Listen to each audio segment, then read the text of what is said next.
Quixadá, 3 de abril de 1976. O agricultor Luiz Barroso Fernandes foi abduzido, sequestrado por um disco voador.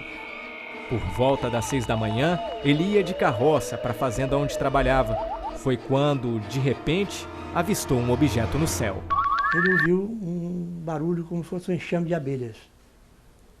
Aí ele olhou para os lados, um lado para o outro, e não viu nada. Continuou andando, mas lá na frente, um objeto que ele classificou como um pneu de trator muito grande ou uma tartaruga. Passou por cima da charrete que ele ia dirigindo e parou na frente. Abriu uma portinhola nessa bola de luz, que depois, ao esfriar, ele viu que era uma nave. Abriu a portinhola, saíram 2 ufonautas. Eles jogaram uma espécie de raio de luz sobre Barroso e o levaram para dentro da nave.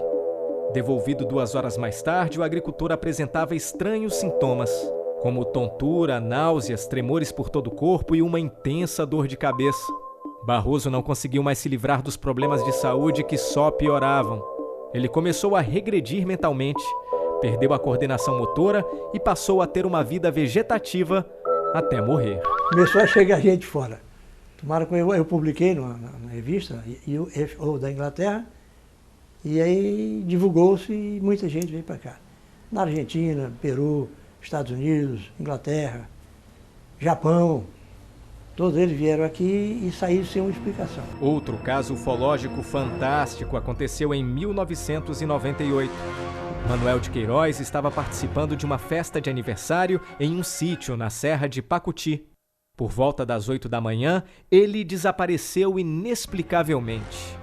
Reapareceu 4 horas depois, sem lembrar o que tinha acontecido e com um corpo cheio de estranhas cicatrizes. Ao voltar, a gente fez hipnose nele e ele conta o seguinte, que ao caminhar, tá certo?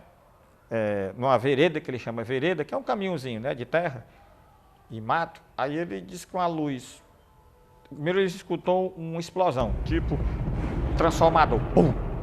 Quando ele se deu conta, aí uma forte luz em cima dele, e ele disse que foi sugado por essa luz, ele subiu nessa luz. Manuel foi parar dentro de um disco voador em uma sala arredondada semelhante a um laboratório de hospital. Estava paralisado, deitado em uma maca e sobre seu corpo um aparelho emitia vários raios que o percorriam de uma ponta à outra. Existiam como se fossem 2 ou 3 pessoas, que ele chamou pessoas, né? Só que essas pessoas eram pequenas, entendendo? Cabeça um pouco grande, mais magras, meio pálidas.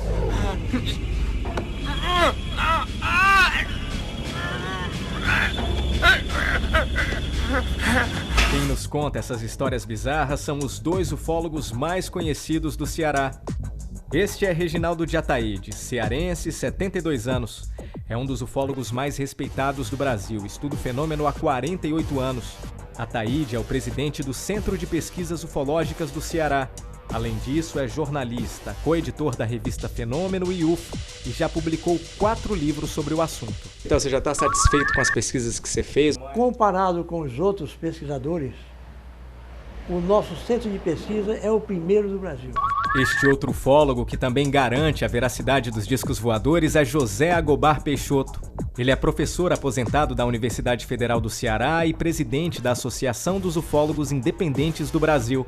Agobar estuda os discos voadores há 40 anos e possui uma vasta documentação acerca dessas estranhas máquinas voadoras. Está vendo os melhores casos do Brasil, nesses últimos 10 anos, tem ocorrido aqui.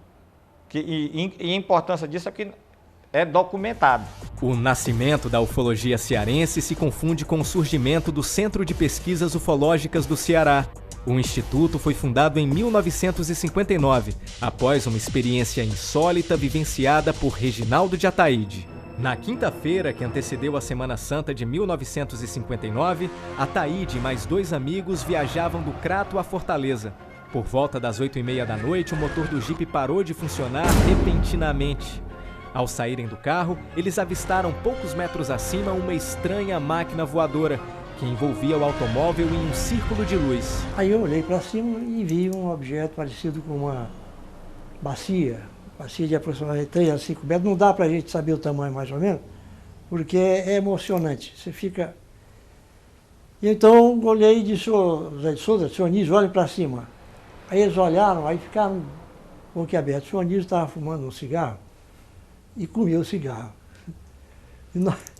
Então, e o outro ficou, retrovade, Satanás, retrovade, Satanás. Isso é coisa do cão, né?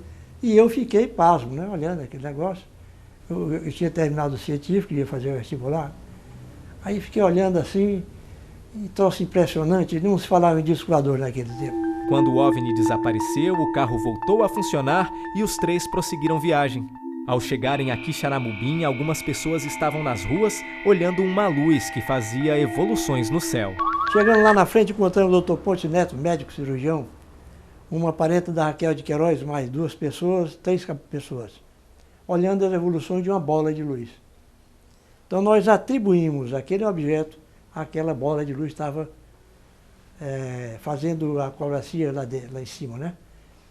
E ficamos que é isso, que não é, coisa e tal. O Ponte Neto, rapaz, isso não é da Terra, não tem nada na Terra que faça isso. E eu também acho. Logo depois do contato, Ataíde fundou o CPU, considerado um dos maiores arquivos do Brasil sobre o fenômeno UFO. O centro reúne 312 associados, dos quais 11 realizam pesquisas de campo e já tiveram algum contato com extraterrestres. Era uma nave bem grande, talvez assim uns 8 metros de diâmetro, né?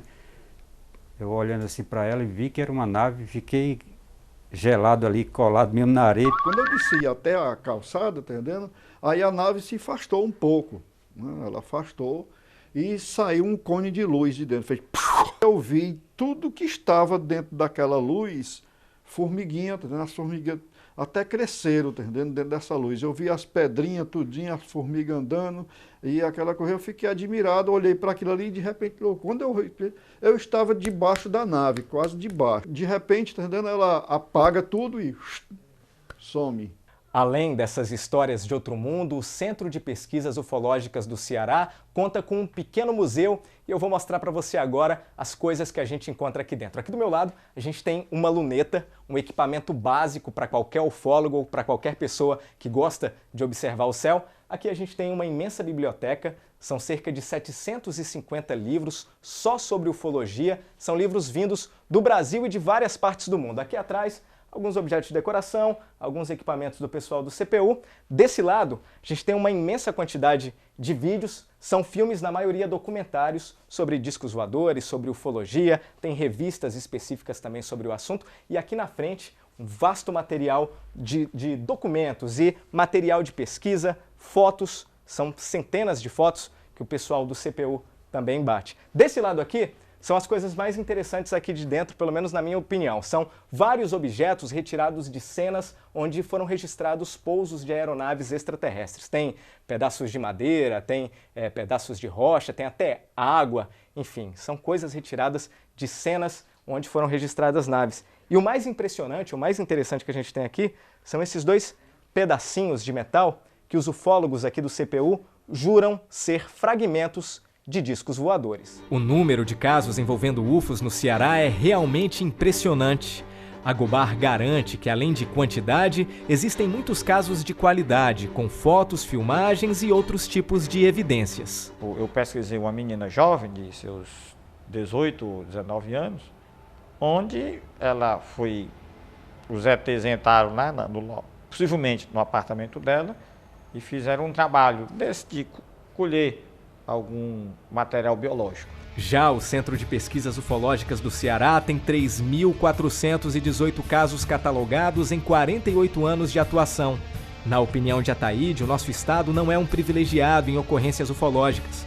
Os milhares de casos catalogados têm mais a ver com uma boa quantidade de ufólogos atuantes. Os pesquisadores cearenses é que são mais ativos do que os outros pesquisadores. A maioria dos pesquisadores de fora, eles usam o computador. Eles ficam atrás da máquina, do computador, pegando as informações que vêm de outros estados ou de outros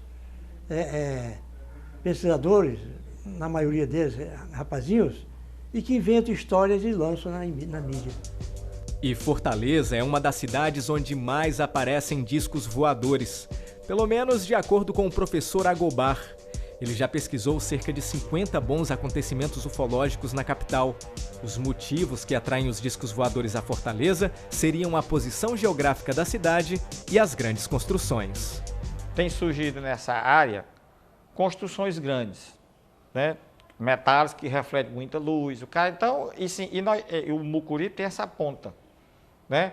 Quem está lá de cima, né, vê essa saliência, né? Tá entendendo? Mais proeminente do que outras. E isso talvez chame a atenção. Cuidado, isso é uma ideia. Eu não posso dizer que isso é real, tá certo? Mas eu acho que é um fator geográfico. Já Reginaldo de Ataíde supõe que a explicação para os fenômenos ufológicos verificados em Fortaleza estaria na presença de um corredor Bavick. E é aqui na Praia do Futuro, viu, gente? Lá em cima, no céu da Praia do Futuro, existe uma entrada para um corredor Bavick. Daqui de baixo não dá para ver nada e você aí na sua casa deve estar se perguntando que diabo é um corredor Bavick. Eu vou explicar para você. De acordo com os ufólogos, esses corredores são uma espécie de via aérea ufológica, ou seja, são os lugares por onde as naves extraterrestres passam aqui na Terra. Eu vou conversar sobre isso com o Reginaldo de Ataíde. Ataíde, me diz uma coisa. Na verdade, queria que você explicasse um pouquinho para a gente o que são esses corredores Bavick. Corredores Bavick foi um processo criado por Aimé Michel, francês, trabalhando nos Estados Unidos, que pontuava todos os locais onde os UFOs aterrissavam. Aí ele chegou à conclusão de que existia uma rota pré-determinada para que eles entrassem no Brasil e seguissem um certo itinerário. Em Fortaleza, aliás, no Brasil, a entrada principal do corredor Bavick é aqui na Praia do Futuro. Daqui eles passavam direto até Ponta Porã. E as subvias aéreas, ou seja, subcorredores Bavick, um se dirigia até a cidade de Quixadá, Xaramobim, Senador Pompeu, e o outro entrava aqui para o lado de Pernambuco, Rio Grande do Norte, Pernambuco, e entrava para o oceano. Não sabemos para onde eles se deslocavam. Se para alguma espaçonave, nave-mãe, qualquer coisa assim. E Ataíde, é verdade que por conta disso existe um grande número de avistamentos de discos voadores aqui na Praia do Futuro? Sim, o percentual é muito grande. Hoje já está mais aberto, já aparece mais em outros locais, mas no tempo em que surgiu a teoria do corredor Bavick, aqui era um ponto de avistamento muito forte.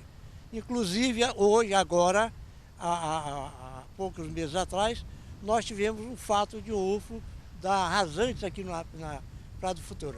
Para saber se isso é verdade mesmo, a gente foi conversar com algumas pessoas que trabalham ou moram aqui na região da praia. Eu nunca percebi nada estranho, nem durante o dia, nem à noite. Nada diferente, não. Eu vejo algumas luzes lá no final do mar, bem no meio. E afinal de contas, o que querem os ETs que visitam o Ceará?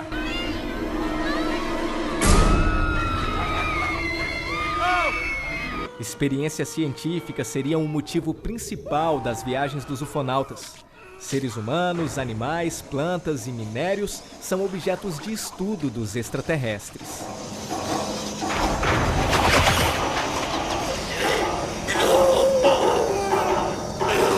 O interesse deles é mais o quê? É material biológico das pessoas, né? Tá certo? A parte que chama genética, né? A parte, vamos dizer assim, da fauna, né? Tá certo? Da parte biológica relativa a vegetais, né? Vegetação. E tem uma parte que é importante, que é o caso de Santa Quitéria e talvez Quixadá. A parte mineralogia, que também é a serra que dá para Sobral. Um último fato revelado pelos ufólogos que chama bastante atenção são as chamadas ondas ufológicas. Mais ou menos de 10 em 10 anos, há um período onde a quantidade de casos é assustadoramente maior do que o normal. Pelos cálculos dos ufólogos cearenses, isso está prestes a acontecer. Nós estamos entrando num ciclo desse, porque nos últimos 4 ou 5 meses, foram avistados aqui no Ceará, principalmente, vários UFOs, inclusive filmados e fotografados.